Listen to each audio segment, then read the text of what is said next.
Okay, guys, so what had happened was that I first started recording on my phone then. I ran out of storage, so then I used an app called Otter to record the rest of it, but it's really bad quality, but I refuse to record it again, so deal with it. Also, I'm really giggly and nervous in this, so beware, and I keep accidentally hitting the mic. Okay, I'm done. Enjoy. Hi guys. Um my name is Takaya Carlisle. Um I am a 10th grade student at Exploration High School. Yay!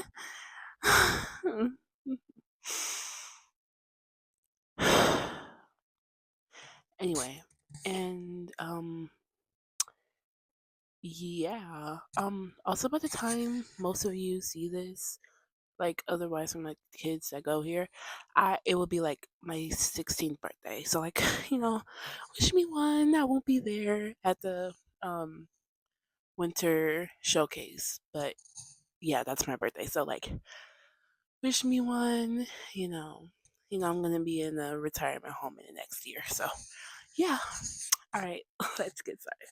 So the first thing I'm gonna be talking about is Venezuela.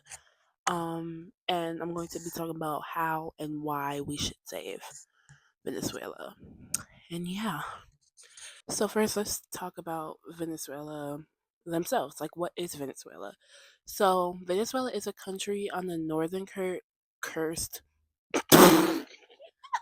the northern coast of South America.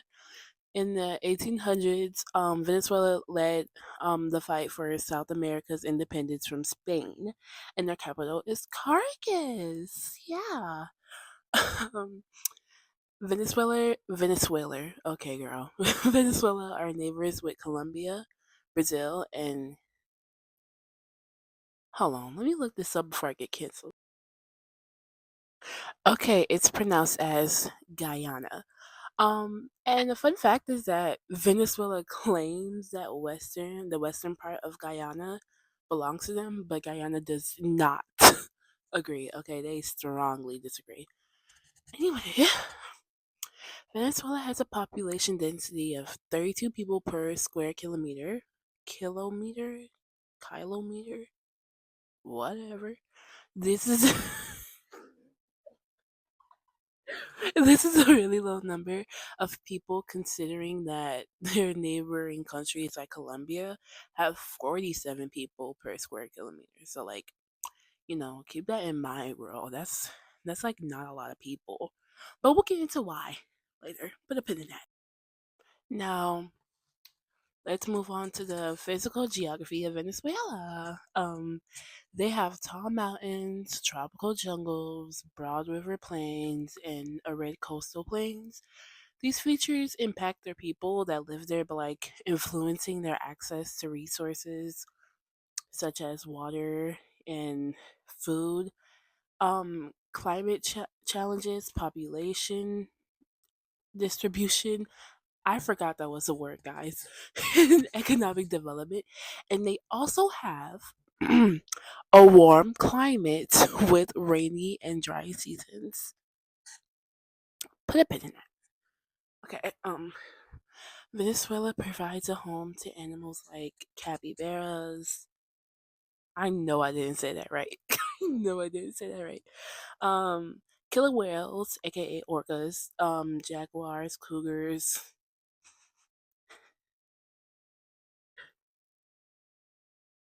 Just gonna let that simmer for a bit. Sperm whales and harpy eagles and milk snakes. Um, Unfortunately, some of these animals, like I said before, like jaguars, sperm whales, and harpy eagles, are endangered in Venezuela due to polluted water. Put a pin in that too. Venezuela also provides a home to plants and fungi like orchids, morichi, palm trees, and lupine flowers. In the y'all, I'm not this word. I'm gonna put this word up here. The bull triospiricaceae. species.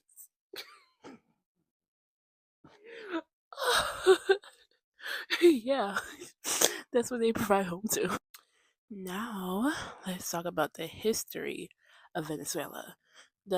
Excuse me for my bad pronunciation. I got a speech impediment.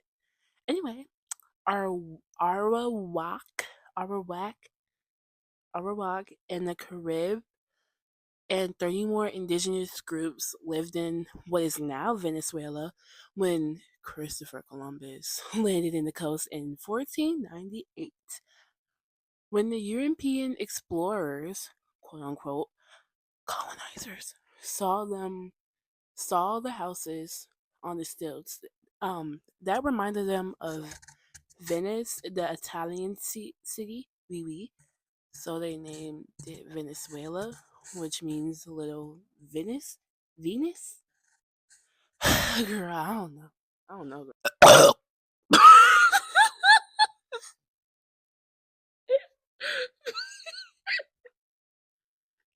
Oh my god.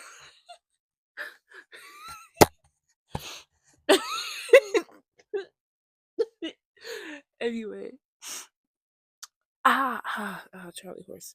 Anyway, when the Spanish began to colonize the region in 1522, they ruled over them for 3 centuries.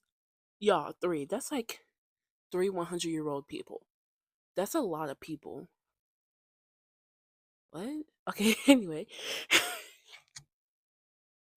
Finally, after a long fight, aka the Venezuelan War of Independence, that lasted from 1810 to 1823, they officially gained independence in 1821. After they gained independence, they experienced a political decline into the 20th century when their economy increased because of their oil reserves, and now Venezuela has been experiencing terrible political and economic stability. When Spain colonized Venezuela, they My made mic cut off. Anyways, this is the podcast part of the video, so don't expect any pictures, and yes, I'm mad in the beginning, and yes, I'm gonna rant about it. Go cry. Anyways, bye. Hey y'all. This is my third 1, 2, 3, 4, 5. Wait, no, not one.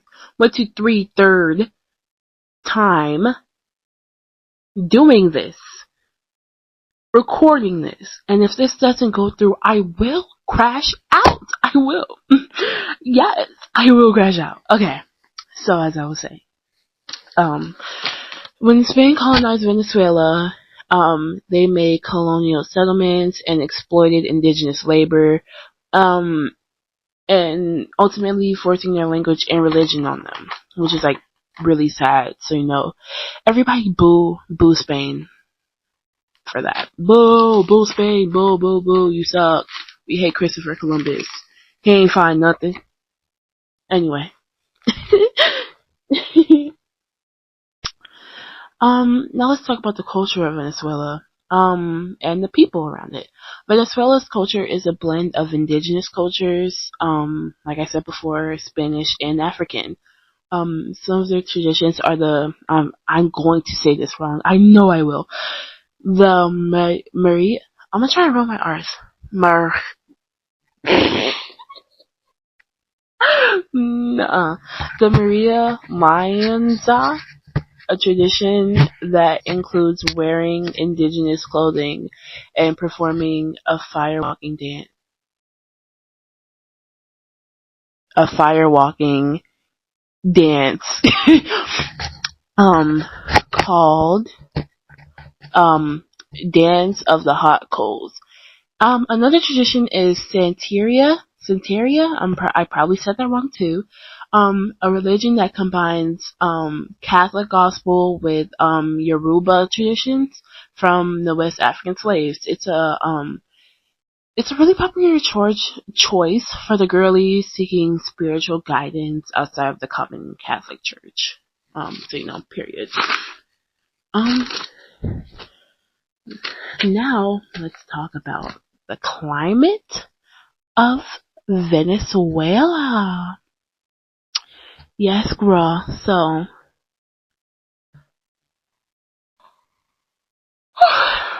sorry. Venezuela's current state of climate is really, really, really brutal, y'all. Venezuela used to have 6 glaciers. Now because of climate change, because of somebody's bad kids turning up the playing with the little thermostat, um, there's no more left. I thought there was one more left when I'm pretty sure, maybe at like very early this year, the last glacier was classified as not a glacier anymore because it classified as being too small to qualify as a glacier, which is sad. Each have 6 glaciers, y'all. 6. Uno, dos, tres, cuatro, cinco. Cinco glaciers, y'all. That's crazy. Anyway, um, this impacted the economic state of tourism and caused a loss for environmental and cultural utility with those glaciers. And speaking of water, nobody was talking about water, but speaking of water, let's take that pen out, guys. And Venezuela gets most of their drinking water from the Orinoco River and Lake Maracaibo, and are considered contaminated due to illegal mining activities, oil spills, and inadequate waste management, which releases pollutants into the water like mercury. Mercury! Y'all, we gotta do better. Anyway, this affects the fish population in Venezuela as well as posing a risk to human health. Another thing about Venezuela's climate is that they mainly rely on fossil fuels, um, with oil and natural gas making up of more of. Are y'all ready? Not 90. Oh, I am so dramatic. 75%.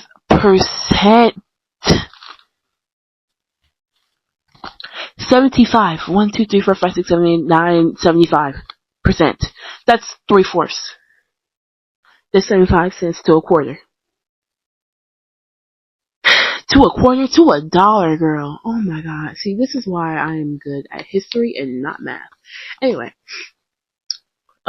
making up more than 75% of the country's energy use. Most of the country's electricity comes from hydroelectric power, which makes up 78% of its total electricity generation. Um, some of the pros to them being dependent on fossil fuels are that one, it's their main source of money. Two, it provides energy for the country, and three, it provides jobs for workers and supports other businesses. However, some of the cons like causing harm to the environment, unequal wealth, and bad management of the oil is a really, really, really big competitor to these pros. You know, it's really overweighing them, guys. It's really bad. Um, all of these factors contribute to another thing about their climate change impact, which is that the damage to their agriculture and their crops. The damage makes it harder for the farmers to grow crops, which will increase the price for these crops because there's such a small number of crops to sell, which affects their money crisis as well. Dr. Seuss ain't got nothing on me, y'all. Anyway, let's put a pin in that money crisis. Actually, let's not. Let's not put a pin in that. Get rid of that. Alright. And the last thing we're going to be talking about is, well, not the last thing, but um, another thing we're going to be talking about is the climate of Venezuela. Venezuela's current. Wait, I just said this. Never mind.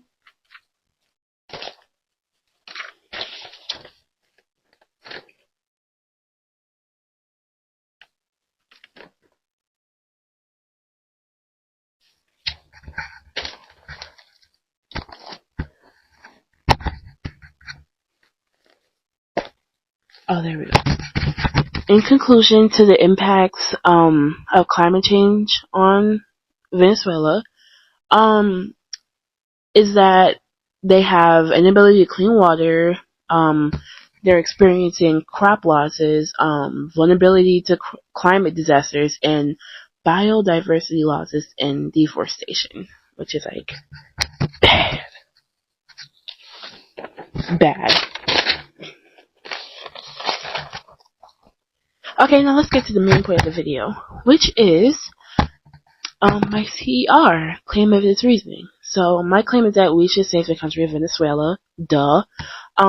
As we know, saving Venezuela will require a lot of change, like political and economic policies, social investment and humanitarian aid, and international support and help, as well as learning from other Latin countries' crisis recoveries. Yeah.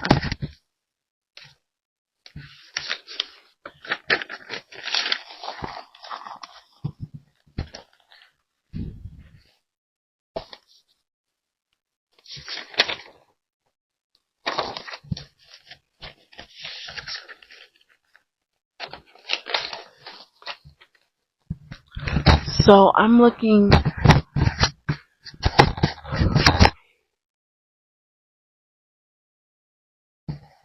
So I'm looking at this problem through three lenses, an economic lens, an environmental lens, and a political history lens. So for the economic lens, my question was, what specific policies could strengthen local economies in Venezuela, allowing regions to become more economically self-sufficient, without relying heavily on the central government?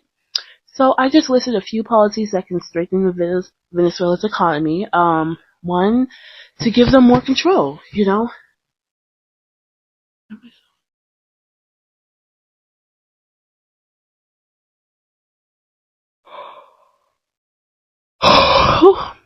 um, let local government keep more of the taxes. Let local government keep more of the taxes they collect to spend on local needs, allowing regions to decide how to use their money instead of waiting for approval from the central government.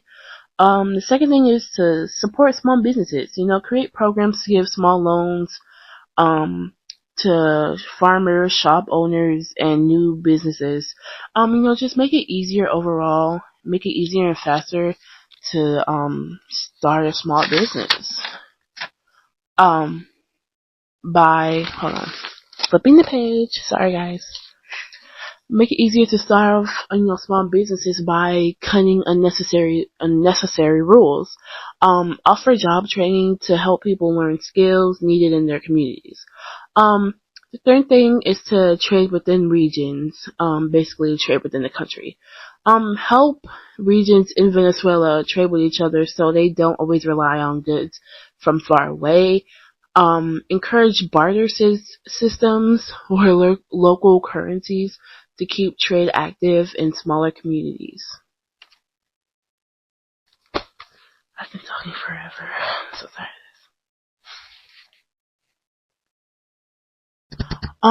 So the reason why I say this is that with them using just these three policies I listed, it can create a crucial turning point in their economy. When they allow regions of Venezuela to take control of their funds and tend to local needs, things get done. Like they get done, and they get done more efficiently as well. Um, and for supporting small businesses, it can create a strong community and a sense of belonging as well. It can also help people in poverty get the jobs and the resources that they need for themselves and for their family. And lastly, trading within regions has the same benefits as supporting small businesses.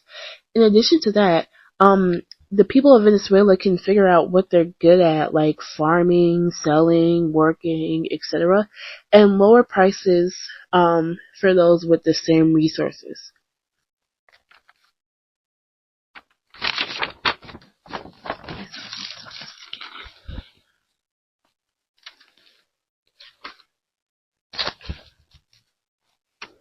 The second lens I'm looking at this through is environmental lens, and the question I asked was, how can we balance helping the environment improving the economy and supporting people in need, and providing aid to save Venezuela.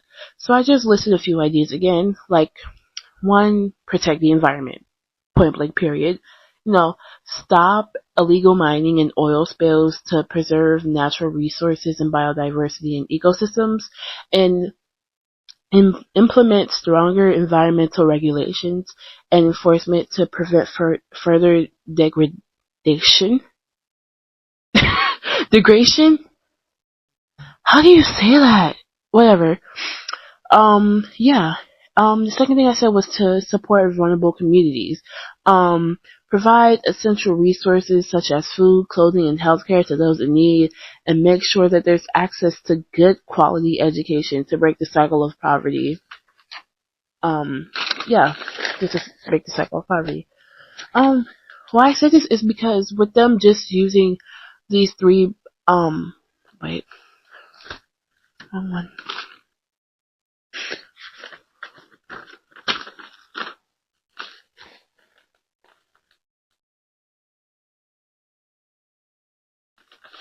Am I talking?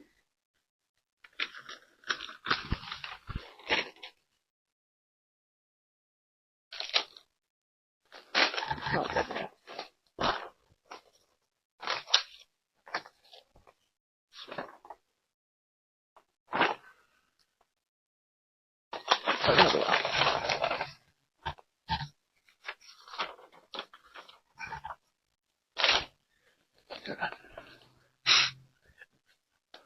Okay, so the reason I scratch that. And the third thing I said was to promise access to basic needs. Supply clean drinking water to communities facing shortages or contamination, aka vulnerable communities. Improve housing conditions to provide safe and stable living environments, and make essential medicines and healthcare services available to vulnerable communities. But let's be honest, everywhere in Venezuela, if we're gonna be honest. Keep that between us.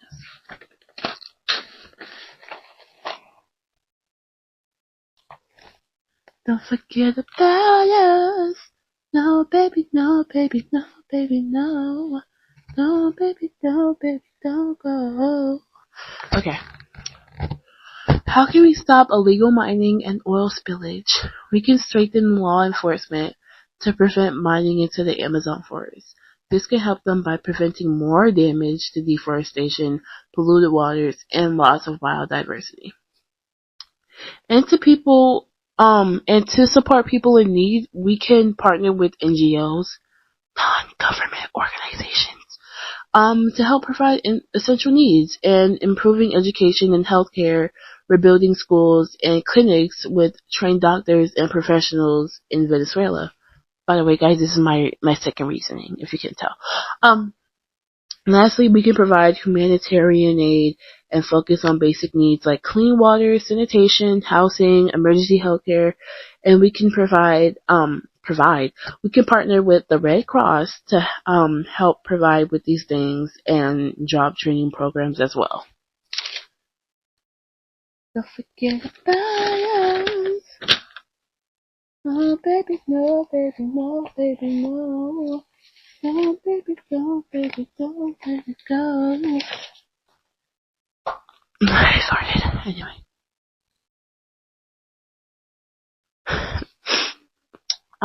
The last lens I'm going to be looking through is the political history lens. And the question I wrote for this was, what approaches have worked for Latin American countries, other Latin American countries recovering from their crises, and how could Venezuela use these ideas and implement them into their crisis? So, Latin American countries like Brazil and Chile, um, managed their money wisely, built different industries, and helped people with programs for food, education, and healthcare, and eventually led to a stable economy. Chile promoted selling products to other countries and helping their economy grow by relying on exports beyond raw materials. And additionally, Brazil started programs like I'm gonna say this wrong, don't come at me, the Bolsa Familia, I can't roll my R's, I'm so sorry, which gave money directly to families in need.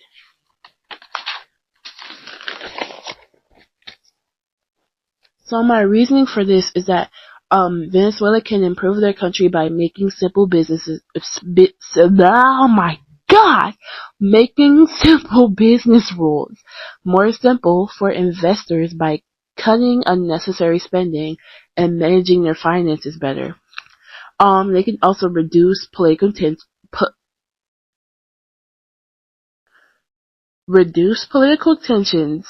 um, and it will create a stable environment for growth and a more safe economy, for people to speak their mind.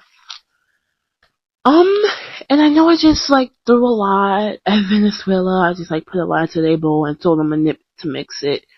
Um, but I don't expect them to do all of that. So I think the main priority or priorities that Venezuela should focus on is that they should prioritize managing their funds first before taking any further steps. In order for them to start programs that help the people of Venezuela and trade within their own country and other countries, they need to get the funds for these things. So money problems doesn't arise while they're working on other problems, because they have a really, really, really bad money crisis right now. Like it's that could become a whole nother video itself. Like, it's really bad, guys. It's extremely bad. But yeah. Um and yeah, that's kind of the end of my video. In conclusion, Venezuela is in desperate need of saving, and it's going to require a lot of money and patience and community building.